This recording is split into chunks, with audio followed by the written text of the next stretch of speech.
السلام علیکم ورحمۃ اللہ وبرکاتہ۔ آج کا مطالعہ انشاءاللہ ہمارا سورہ جمعہ کا ہے۔ الحمدللہ والصلاة والسلام علی رسول اللہ صلی اللہ علیہ وسلم۔ رب اشرح لی صدری ویسر لی امری واحلل عقدۃ من لسانی یفقہوا قولی۔ اعوذ باللہ من الشیطان الرجیم، بسم اللہ الرحمن الرحیم۔ سورہ جمعہ مدنی سورہ ہے۔ سورہ صف کے بعد نازل ہوئی۔ ترتیب تلاوت میں 62 نمبر ہے اس کا، اور نزول میں 110 نمبر ہے۔ یہ سورہ 2 رکوع پر مشتمل ہے۔ پہلی رکوع آیت نمبر 1 سے 8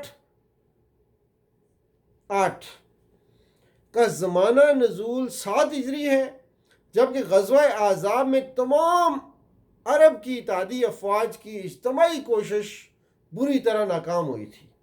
یہ اس دور کی بات ہے۔ اسی طرح یہودیوں کی وہ ساری کوششیں جو وہ اسلام کے خلاف کر رہے تھے ناکام ہو چکی تھیں، اور نتیجتاً ان کو ایک قبیلہ پوری طرح تباہ ہوا تھا، جبکہ 2 قبیلوں کو جلا وطن ہونا پڑا تھا۔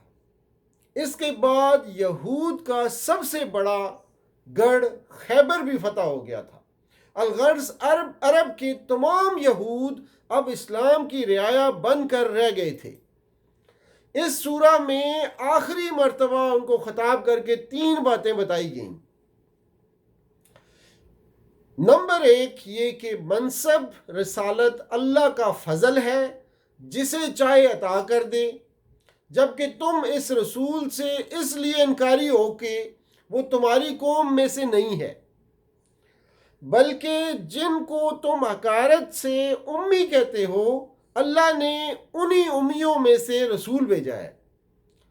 نمبر 2 یہ کہ تمہیں تورات کا حامل بنایا گیا تھا، مگر تم نے اس کا حق ادا نہ کیا۔ تمہاری مثال اس گدھے جیسی ہے جس پر کتابیں لدی ہوئی ہوں اور اسے کچھ پتہ نہ ہو کہ اس پر کیا چیز لادی گئی ہے۔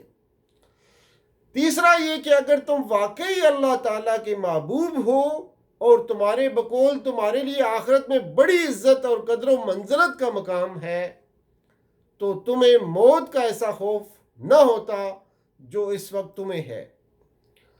دوسرے رکوع میں آیت 9 سے 11 کا زمانہ نزول ہجرت کے بعد کا قریبی زمانہ ہے۔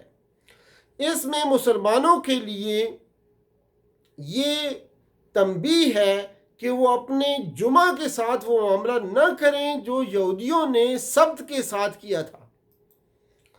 احکام جمعہ اس میں نازل ہوئے۔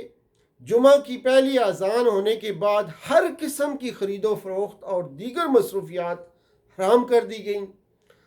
نماز ختم ہو جانے کے بعد کاروبار چلانا جائز ہے۔ جمعہ کی نماز ظہر کی نماز کا قائم مقام ہے اور اس میں خطبہ سننا واجب ہے۔